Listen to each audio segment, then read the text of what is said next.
Luo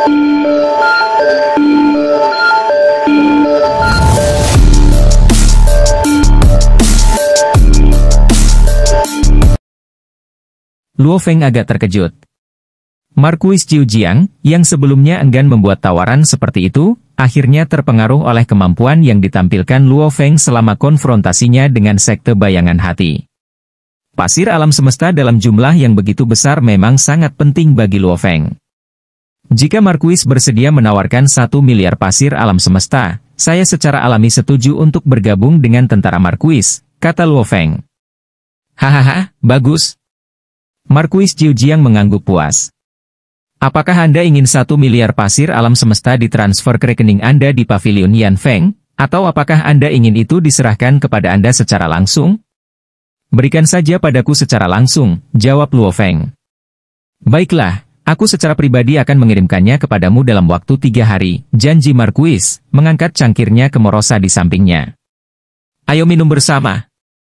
Luo Feng dan Morosa mengangkat cangkir mereka serempak. Ketika pekerjaan ini berakhir, itu akan terjadi setelah sekte bayangan hati benar-benar mundur, kan? Luo Feng bertanya. Mengingat bahwa wilayah Markuis Liuyin dan Markuis Qiu Jiang berdekatan, bahkan jika konflik ini berakhir, kemungkinan besar akan ada provokasi di masa depan. Pekerjaan akan berakhir ketika sekte bayangan hati benar-benar mundur. Paling lama itu akan bertahan tidak lebih dari 10 era. Markuis Qiu Jiang meyakinkannya. Luo Feng mengerti dan mengangkat cangkirnya, untuk Markuis. Markuis Qiu Jiang sangat bersemangat. Meskipun dia telah menghabiskan jumlah yang signifikan, itu telah sangat memperkuat pasukannya. Setelah perjamuan berakhir, Markuis Qiu Jiang memerintahkan seorang pelayan, awali Luo He dan pelayannya ke kediaman mereka. Ya, pelayan itu segera menanggapi. Luo Feng dan Morosa berdiri dan mengikuti pelayan itu ke kediaman sementara mereka di kota kecil itu. Setelah bangunan kosong, Markuis Qiu Jiang duduk sendirian. Ayah, sesosok berbaju biru melangkah keluar dari bayang-bayang. Dia adalah seorang pemuda yang memiliki kemiripan yang kuat dengan Markuis. Menghabiskan 1 miliar pasir alam semesta untuk Luo He ini tampaknya berlebihan. Kami hanya menghabiskan 600 juta pasir alam semesta untuk mempekerjakan Jenderal Liu. Markuis Qiu Jiang melirik putranya dan menggelengkan kepalanya. Kekuatan yang ditampilkan Luo He sebelumnya tidak sepadan dengan harga setinggi itu. Tapi dalam pertempuran baru-baru ini, kemauan puncak tingkat kiesnya telah terbukti sangat berharga di medan perang. Dengan dia di sini, 100 atau lebih harta mekanis kolosal itu praktis dinetralkan, tidak dapat mengamuk dengan bebas. Jika mereka bertemu Luo He, bahkan jika mereka membentuk susunan pertempuran, mereka akan dikirim ke kematian mereka, Markuis menjelaskan. Pemuda itu mengangguk menyadari. Memang, formasi pembunuh 6 bayangan dibentuk oleh 6 harta karun mekanik kolosal. Dalam pertempuran langsung, mereka bisa menahan Luo He. Tetapi di bawah tekanan kemauannya, 5 dari 6 harta kehilangan kemampuannya untuk melawan dan dengan mudah tersapu oleh Luo He. Kemauan memiliki efektivitas khusus dalam pertempuran skala besar, kata Markuis Qiu Jiang. Agar dewa sejati abadi memiliki kemauan puncak tingkat kekacauan. Luar biasa. Saya telah berkultivasi selama era yang tak terhitung jumlahnya, namun kemauan saya hanya pada tingkat kekacauan puncak. Pemuda itu mengangguk. Dengan Luo He di pihak kami, harta karun mekanik kolosal itu harus bersembunyi di dalam formasi mereka, secara signifikan mengurangi ancaman mereka. Dan jangan lupa, dia juga punya pelayan. Bagaimana bisa seorang pelayan berdiri diam ketika tuannya dalam bahaya? Markuis tertawa. Kami mempekerjakan satu dan mendapatkan yang lain secara gratis. Pemuda itu setuju. Dengan pemikiran ini, miliaran pasir alam semesta tampaknya dihabiskan dengan baik. Ayah, kapan kita akan mengambil tindakan? Tanya pemuda itu. Pasukan kami belum cukup. Kita akan menunggu sedikit lebih lama, jawab Markuis Qiu Jiang. Dia telah mengirim avatar kekuatan ilahi ke ibu kota untuk meminta bala bantuan secara pribadi. Awalnya, perbedaan kekuatan antara negara kekacauan Liuyin dan negara kekacauan Qiu Jiang tidak signifikan. Tetapi keterlibatan sekte bayangan hati, dengan fondasi tingkat Raja Dewa, telah memiringkan timbangan. Markuis Qiu Jiang perlu mendapatkan dukungan tambahan, karena hanya mengandalkan Luo He dan pelayannya tidak akan cukup. Kediaman sementara Luo Feng dan Morosa adalah tempat tinggal megah yang membentang lebih dari 100.000 kilometer, tertata rapi dan elegan. Di ruang budidaya kediaman, Luo Feng duduk bersila. Avatar kekuatan ilahi Luo Feng turun di dalam menara bintang. "Terima kasih, Tuan Luo," kata banyak pembudidaya yang telah diselamatkan, berkumpul bersama. Semuanya, Luo Feng menyapa mereka, "Persahabatan saya dengan saudara Shang sangat dalam, dan ketika Qiu Tua meminta bantuan saya hanya berhasil menyelamatkan mereka di 9 toko pandai besi.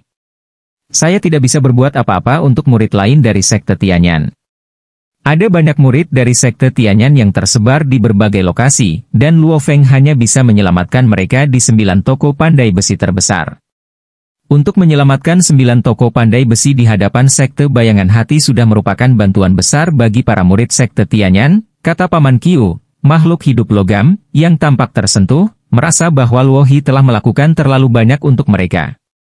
Dan untuk semua tamu yang berada di toko pandai besi, Luo Feng melanjutkan, "Aku membawamu keluar dari kota Huyang untuk melindungimu selama pertempuran.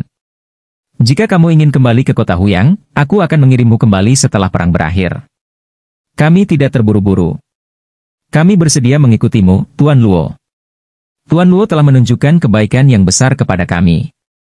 Para tamu ini, banyak di antaranya adalah Dewa Sejati Void dan Dewa Sejati, berjuang untuk bertahan hidup di kota Huyang. Jika mereka bisa mengasosiasikan diri mereka dengan Tuan Luo He, itu akan menjadi keberuntungan besar. Setelah menghibur para pembudidaya, Luo Feng bertemu dengan Master Pavilion Bunga Mimpi, Aroya, dan keluarga Moyu. "Terima kasih, Tuan Luo, telah menyelamatkan hidupku," kata Master Pavilion Bunga Impian dengan penuh terima kasih. "Itu bukan masalah hidup dan mati," Luo Feng tersenyum. "Sekte bayangan hati kemungkinan tidak akan membunuhmu." Master Pavilion Bunga Impian menggelengkan kepalanya.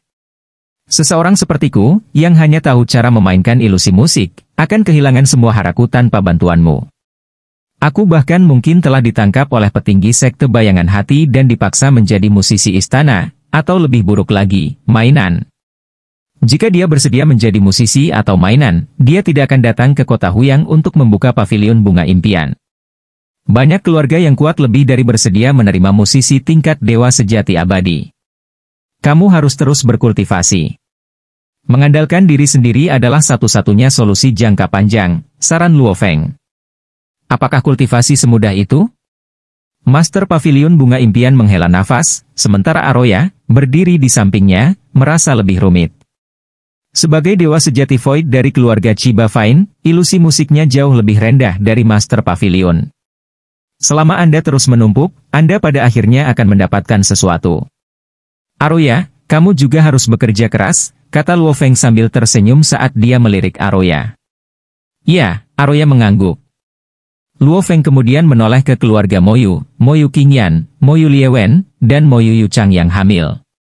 "Terima kasih, Tuan Luo, telah menyelamatkan keluarga Moyu kami," kata Moyu Liewen penuh terima kasih. Luo Feng menghela nafas, Moyu Liuxing sangat pintar, tapi sangat disayangkan dia menghadapi bencana ini. Moyu Yuchang adalah yang paling sedih saat ini. Kematian mentornya, Shang Tianyan, telah menjadi pukulan besar, dan sekarang suaminya, Moyu Liuxing, juga pergi. Satu-satunya hal yang membuatnya terus berjalan adalah anak di dalam rahimnya, hubungan terakhirnya dengan dunia ini. "Terima kasih, Tuan Luo, telah membalas dendam Liuxing," kata Moyu Yuchang, suaranya dipenuhi dengan rasa terima kasih. Di lapisan ruang lain di dalam menara bintang, Luo Feng telah menempuh jalan panjang dalam perjalanan kultivasinya, menyaksikan suka dan duka yang tak terhitung jumlahnya di sepanjang jalan. Bahkan dia telah mengalami banyak momen di mana dia tidak berdaya. Di kejauhan, beberapa makhluk lapisan kekacauan terbang dengan gembira. 15 makhluk ini, yang ditangkap oleh Luo Feng selama 5 era, masing-masing berisi hukum kekacauan lengkap. 15 makhluk lapisan kekacauan itu termasuk dalam 6 spesies berbeda. Misalnya, spesies Silver Lake, di mana Luo Feng telah menangkap 3, masing-masing terdiri dari 108, 397, dan 1091 tetesan perak. Spesies lain masing-masing memiliki karakteristiknya sendiri. Mempelajari makhluk-makhluk ini memperdalam pemahaman Luo Feng tentang hukum kekacauan. Sejauh ini, saya telah memahami total 16 teknik tingkat kekacauan, dan saya bahkan dapat menggabungkannya, pikir Luo Feng.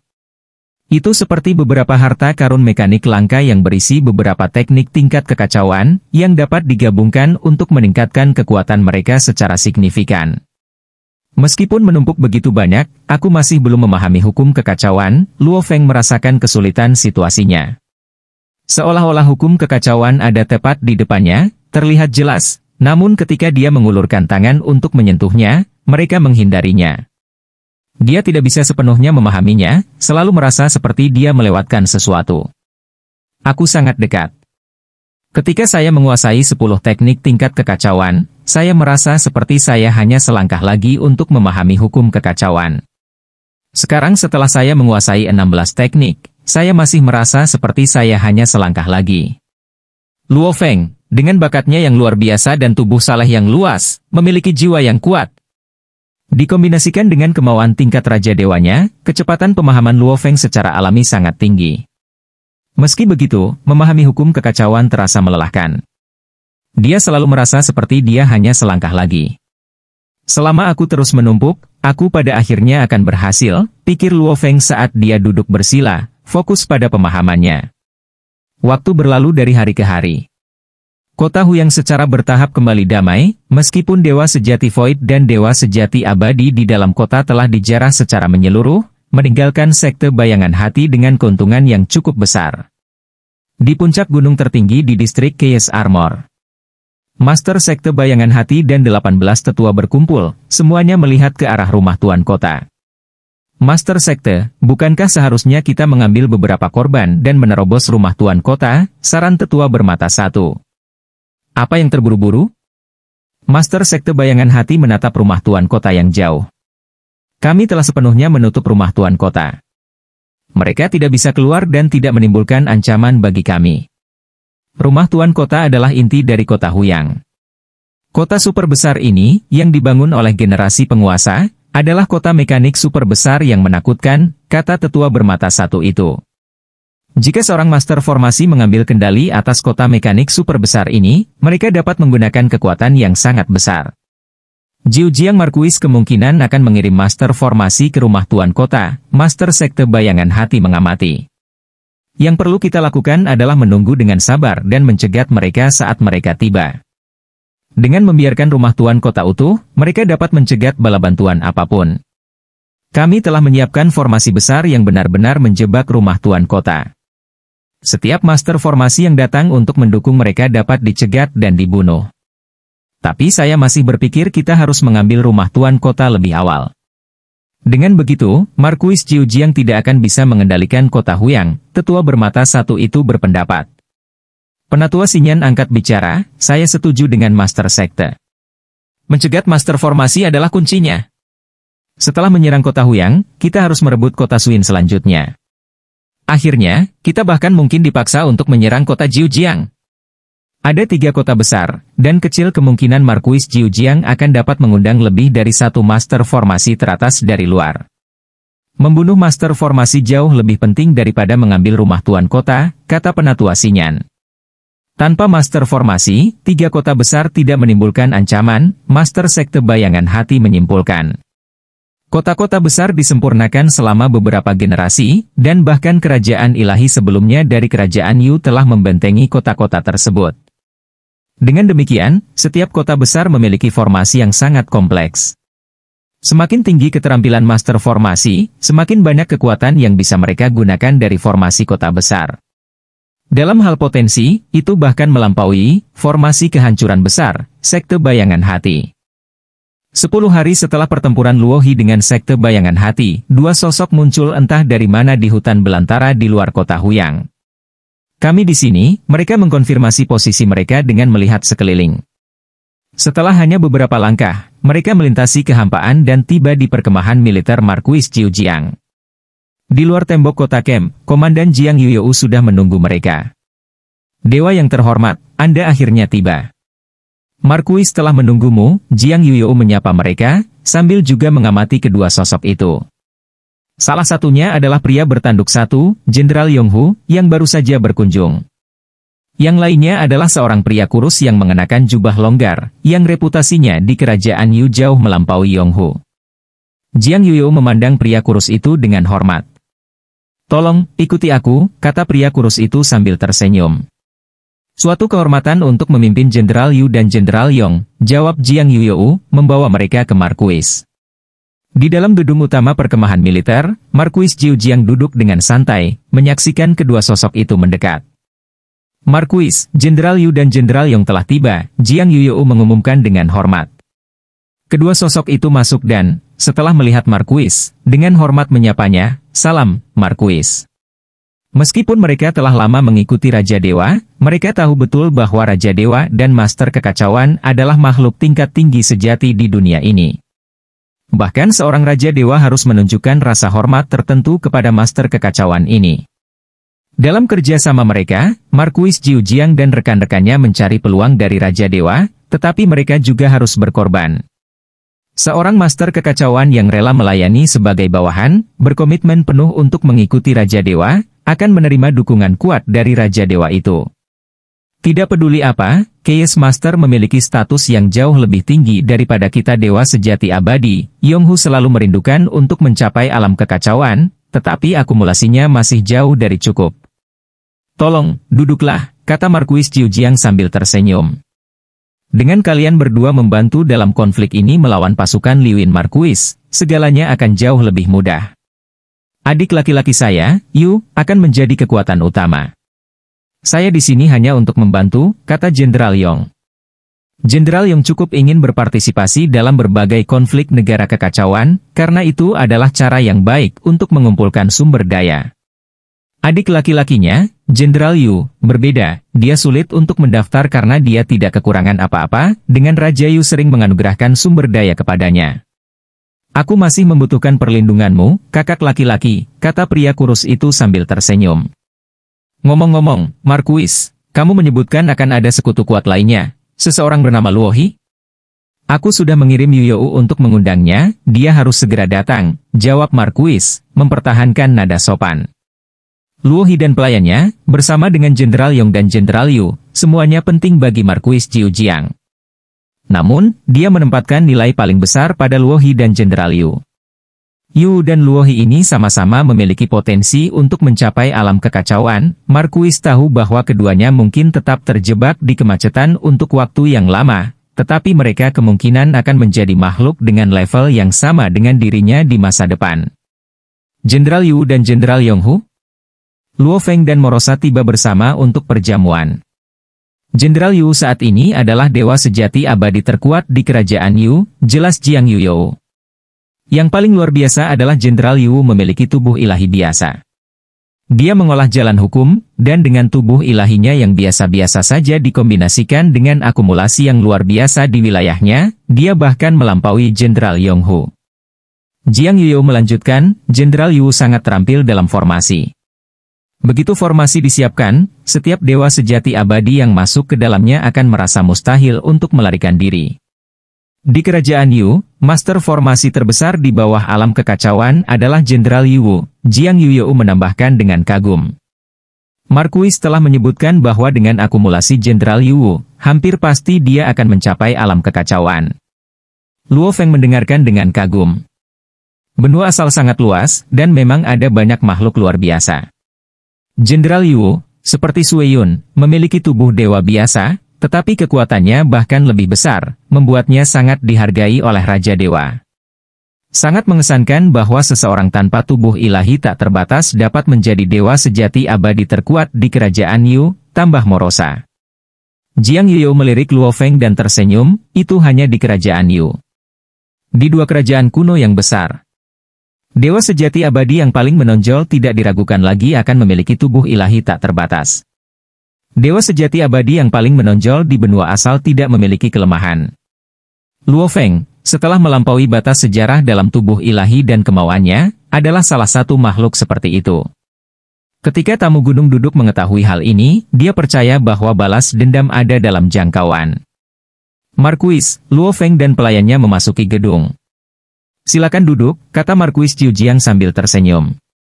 Luohi dan pelayannya menghadapi sekte bayangan hati secara langsung di kota Huyang. Bahkan ketika sekte bayangan hati habis-habisan, mereka tidak bisa berbuat apa-apa pada Luohi dan pelayannya. Informasi tentang tindakan Luo He di kota Huyang telah menyebar ke seluruh kerajaan Yu, kata Jenderal Yu yang kurus dengan kagum. Bagi dewa sejati abadi untuk memiliki kemauan puncak tingkat kekacauan adalah luar biasa. Untuk memiliki ketabahan mental seperti itu, Luo He harus memiliki latar belakang yang luar biasa. Luo Feng tersenyum. Makhluk dari alam semesta asli naik selangkah demi selangkah dari paling bawah, di mana bahkan menjadi abadi itu sulit. Di seluruh era alam semesta asli, jumlah makhluk yang menjadi dewa sejati dapat dihitung dengan satu tangan. Oleh karena itu, setiap dewa sejati yang muncul dari alam semesta asli memiliki kemauan yang jauh lebih kuat daripada mereka yang berada di benua asal. Dan Luo Feng adalah keberadaan yang paling mempesona di banyak siklus era di alam semesta asalnya. Formasi Jenderal Yu tak terkalahkan di bawah alam kekacauan. Saya sangat mengagumi mereka, kata Luo Feng. Ya Tuhan, kita bertemu lagi, Jenderal Yonghu menyapa dengan antusias. Jenderal Yonghu, Luo Feng mengangguk sambil tersenyum. Duduk di kursi utama, Markuis Jiu Jiang berbicara, sekarang Jenderal Yu dan Jenderal Yonghu ada di sini, kita hanya perlu berlatih formasi sedikit lebih banyak, dan kita bisa mulai.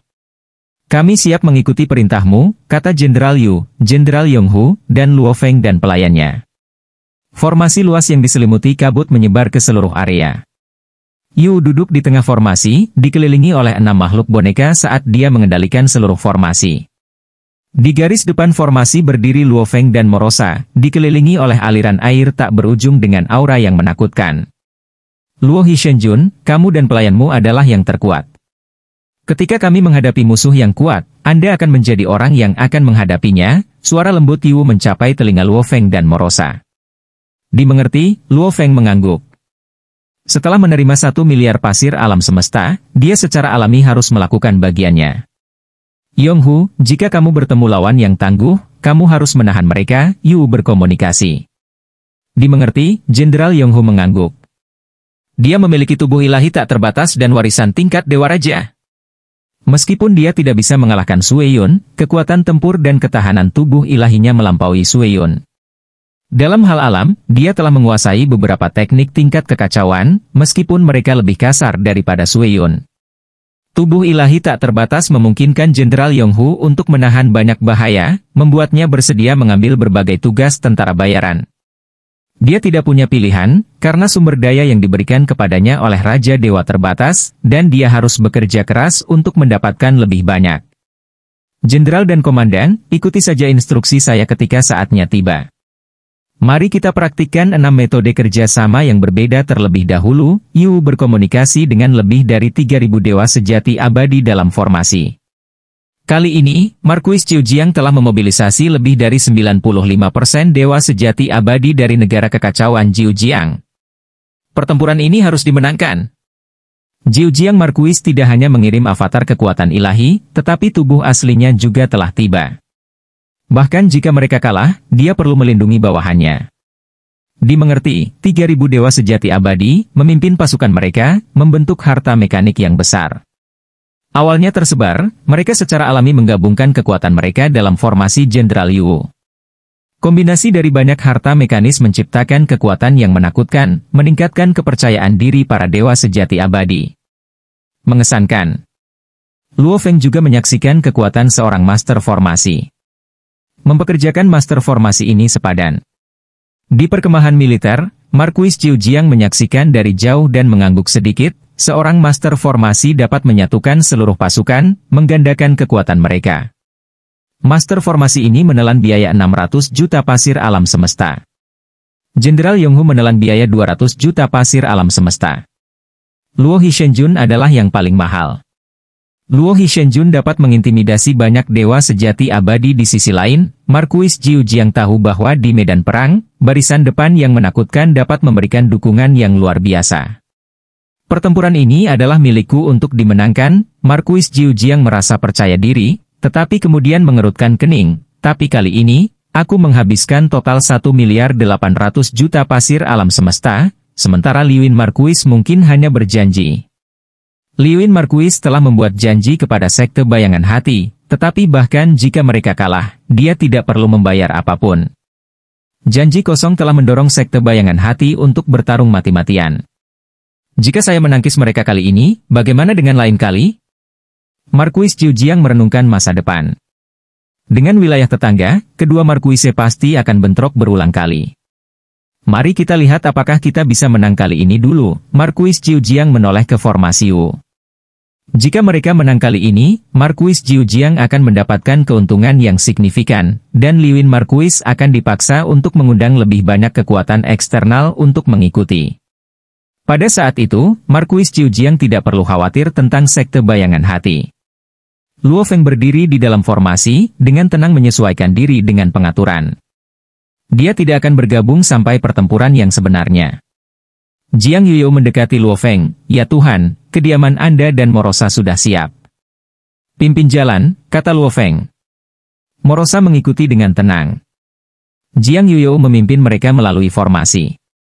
Di dalam formasi, harta karun mekanik saling terkait, dengan Luo Feng dan Morosa di tengah. Formasi ini cukup kuat, Luo Feng mengamati formasi tersebut.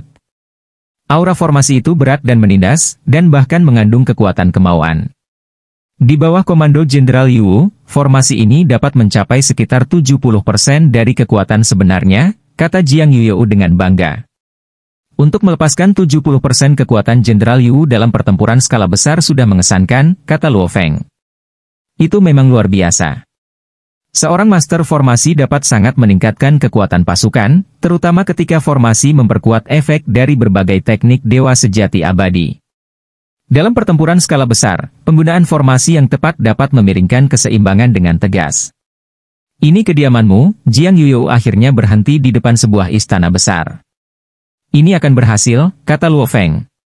Istana tidak hanya luas tetapi juga dilengkapi dengan berbagai formasi dan penjaga mekanik. Itu adalah tempat tinggal sementara yang sangat baik. Semua yang Anda butuhkan telah disiapkan di dalam. Kamu bisa beristirahat di sini sebelum pertempuran, kata Jiang Yuyo. Terima kasih, Luo Feng mengangguk. Morosa memasuki istana lebih dulu. Begitu masuk, Luo Feng menemukan bahwa interiornya jauh lebih besar daripada yang terlihat dari luar. Itu seperti kota yang luas di dalam sebuah bangunan. Luo Feng pergi ke pusat istana, di mana ruang kultivasi berada. Ini akan menjadi pertempuran yang sulit, pikir Luo Feng saat dia duduk untuk bermeditasi. Selama 3 hari berikutnya, Luo Feng dan Morosa tinggal di kediaman mereka, diam-diam menyesuaikan diri dengan formasi dan bersiap untuk pertempuran yang akan datang. Pada hari keempat, seluruh perkemahan militer bergerak. Sekte bayangan hati telah pindah. Suara keras bergema di seluruh perkemahan. Luo Feng dan Morosa segera meninggalkan kediaman mereka dan menuju pusat komando. Di pusat komando, Markuis Zhu Jiang berdiri bersama Jenderal Yu, Jenderal Yonghu, dan tokoh kunci lainnya. Sekte bayangan hati telah mengumpulkan pasukan mereka dan menuju ke arah kita, Jenderal Yonghu melaporkan. Seberapa jauh mereka? Tanya Markuis Zhu Jiang. Kira-kira 3 hari berbaris, jawab Jenderal Yu setelah menghitung jarak. Siapkan formasi dan semua pertahanan, perintah Markuis Zhu Jiang. Dimengerti. Semua orang menanggapi serempak. Dalam 3 hari berikutnya, seluruh perkemahan sedang dalam kesibukan aktivitas. Harta karun mekanis diaktifkan, formasi pertahanan diperkuat, dan pasukan dikerahkan di posisi strategis. Luo Feng dan Morosa mengamati semua ini dengan tenang. Sepertinya pertempuran akan segera dimulai, kata Luo Feng kepada Morosa. Memang. Mari kita lihat apa yang mampu dilakukan sekte bayangan hati, jawab Morosa, sedikit kegembiraan dalam suaranya. Saat pasukan sekte bayangan hati semakin dekat, ketegangan di perkemahan meningkat. Akhirnya, harinya tiba. Sekte bayangan hati telah tiba. Sebuah suara keras bergema di seluruh camp. Luo Feng, Morosa, dan semua tokoh kunci lainnya berkumpul di pusat komando. Pertempuran dimulai sekarang, Markuis Zhu Jiang mengumumkan, suaranya penuh tekad. Ayo hancurkan mereka. Jenderal Yonghu meraung, penuh semangat juang. Pasukan sekte bayangan hati muncul di cakrawala, pasukan besar berbaris menuju perkemahan. Bersiaplah untuk pertempuran. Jenderal Yu memerintahkan saat formasi diaktifkan sepenuhnya. Luo Feng dan Morosa berdiri siap, mata mereka tertuju pada musuh yang mendekat. Waktunya telah tiba untuk menunjukkan kekuatan mereka yang sebenarnya.